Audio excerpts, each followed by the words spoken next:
Alors, dernière petite vidéo, je me suis rendu compte en re-regardant le Figma que j'avais oublié un petit bout, un petit truc. C'est, vous voyez, en fait, là sur le carrousel.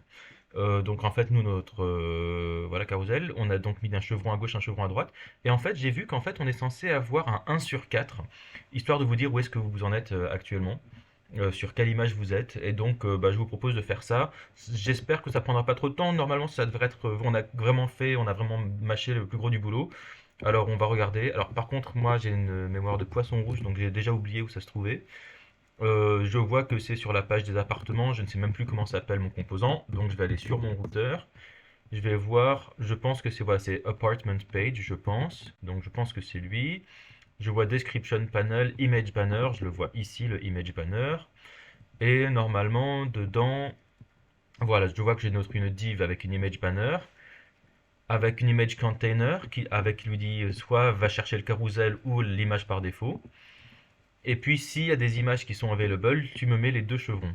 Ok, alors peut-être qu'en plus des deux chevrons, on pourrait rajouter, déjà on pourrait rajouter current slide, et puis ce sera quoi? Je pense que ce sera, ah bah tiens voilà il me le propose.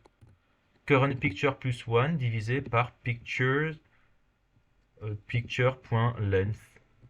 D'accord. Ouais, ok, bah hop, bah ça a été rapide du coup, hein. Alors on va voir s'il me l'a fait. Alors où est-ce qu'il est? On va aller sur le studio, voilà. Alors ah bah j'ai bien le current slide qui est ici. C'est bon, bah écoutez, c'est bien. Alors qu'est-ce qu'il a fait? Alors le current picture en fait, tout simplement, c'est celui que j'ai dit qu'au début c'était un zéro. Et donc en fait ça va aller de zéro jusqu'au modulo de pictures length. Donc s'il y en a 5 ça veut dire que ça va aller jusqu'à 4.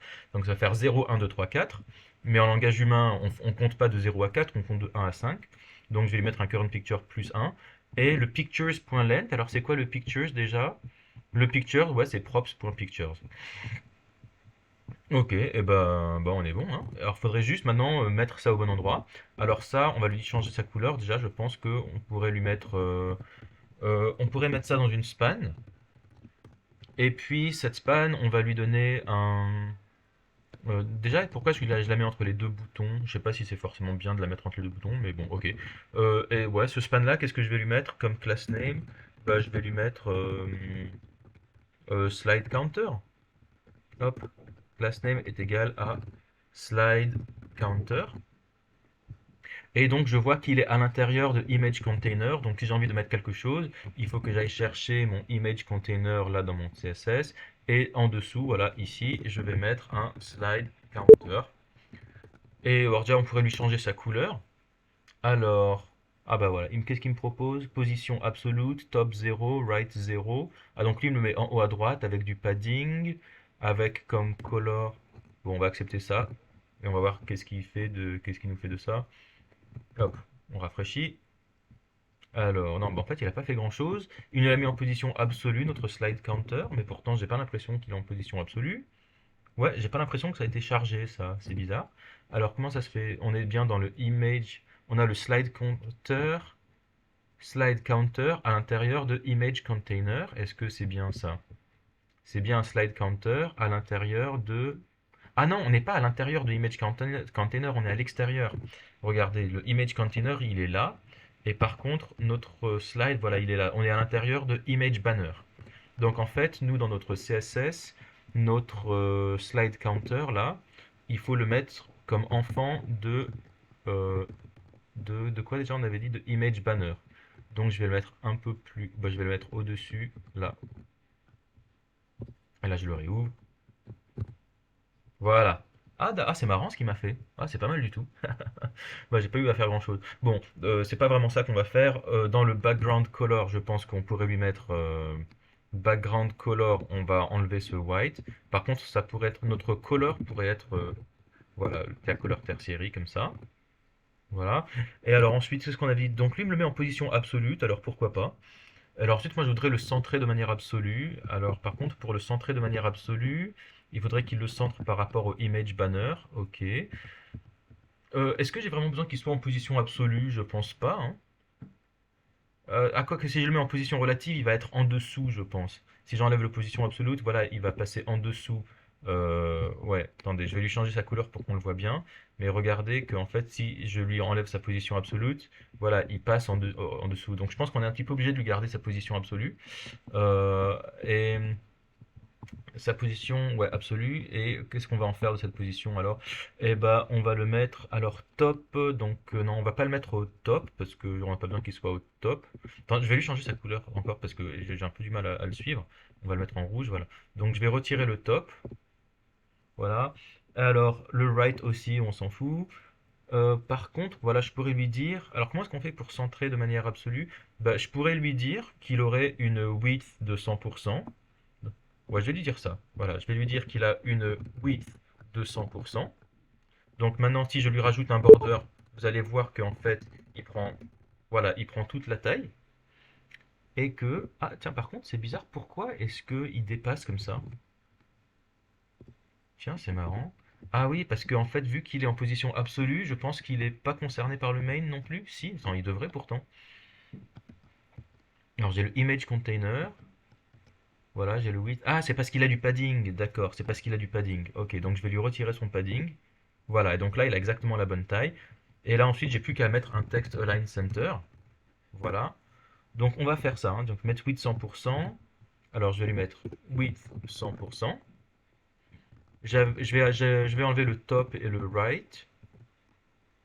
Ok. Je vais lui changer son...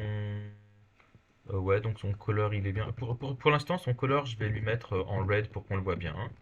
Et on le changera un peu plus tard. Alors, j'ai même pas besoin de commenter l'autre, puisque ma deuxième règle, ma règle red, elle vient après le blanc. Du coup, elle va l'écraser, tout simplement. Ok, donc là, j'ai le border. Ah, donc j'avais dit qu'on lui enlevait le padding. On lui enlève son padding. Voilà. Donc là, il est bien là. Et puis, alors, on avait dit qu'il était en position absolue. Et puis, je vais lui dire que bah, par rapport au bottom de son parent, si je le mets en 0, voilà, bah, je vais lui mettre ça, hein, bottom 0. On est censé faire quoi là? Ah, un petit peu plus haut peut-être? On va lui dire bottom 1 REM. Voilà, c'est bien ça. Donc je vais lui dire bottom 1 REM. Le font weight, j'ai pas besoin qu'il soit aussi gros, je vais le mettre en 400. D'ailleurs, je ne suis même pas sûr d'avoir besoin de ça. Le font size, en général, ça se met pas en rem. Mais est-ce que j'ai besoin de mettre un font size? Je sais pas. Ouais, là, je pense pas que j'ai besoin. Euh, bah, le color, du coup, je vais le repasser en blanc. Je vais lui retirer son border. Pour ça, je vais juste recharger. Ah, mince. J'ai l'impression qu'il a pas pris le... Alors, attends, je regarde. Ah, j'ai oublié de lui mettre un text align center. Donc, je vais lui mettre un text align center. Voilà, maintenant je peux retirer le current slide. On va juste mettre, voilà, 1 sur 4. Et puis normalement, voilà, quand j'avance. Ah, par contre, c'est marrant, ça nous fait passer de 1, 4, 3, 2. Je pense que j'ai dû intervertir mes boutons. Alors ça, c'est chevron right. Ah, c'est previous en fait. D'accord. Ah bah c'est marrant. Bah alors désolé, je les ai intervertis. Alors on va les changer. Lui, bah, ce bouton-là, on va le mettre au-dessus de l'autre. Voilà, l'autre, on va le mettre là. Move to next. Et alors du coup, bah, lui, ce sera le right et l'autre, ce sera le left. Allez, reload. Ah mince, non, c'est pas ça. Alors attendez, lui, le chevron left. Alors, le bouton previous. Ah, ça, c'est bizarre. Attends. Ah non, attendez, pardon. Je vais les changer. Non, excusez-moi. Je vais les remettre comme ils étaient avant. Parce qu'en fait, c'est pas dans le HTML, là, c'est pas dans le JSX qu'on va changer quelque chose. Je pense que c'est plutôt dans le image banner. On va chercher le button previous. Voilà, le next, il est censé être right. Et le previous, il est censé être left. Voilà. Et là, donc là, si je clique bien, voilà, donc j'ai bien là, je suis bien dans le bon ordre. Par contre, ouais, donc là, il faut que je change ouais, l'ordre des chevrons, excusez-moi. Donc ouais, excusez-moi, je retourne. Et donc le right, il devient left. Et le left, il devient right. Voilà. Et donc là, j'ai bien 1 sur 4, 2 sur 4, 3 sur 4. Voilà. Et donc là, maintenant, si je vais sur un autre, Lui, il a peut-être un peu moins, plus de photos. Voilà, lui, il en a 6. 1, 2, 3, 4, 5, 6. Ok, bon, bah c'est parfait. Est-ce qu'il y avait autre chose qu'on avait besoin de faire? Non, il me semble qu'on est bien. Ok. Voilà, bah c'était le dernier petit truc pour fignoler. Courage à tous ceux qui ont encore du boulot.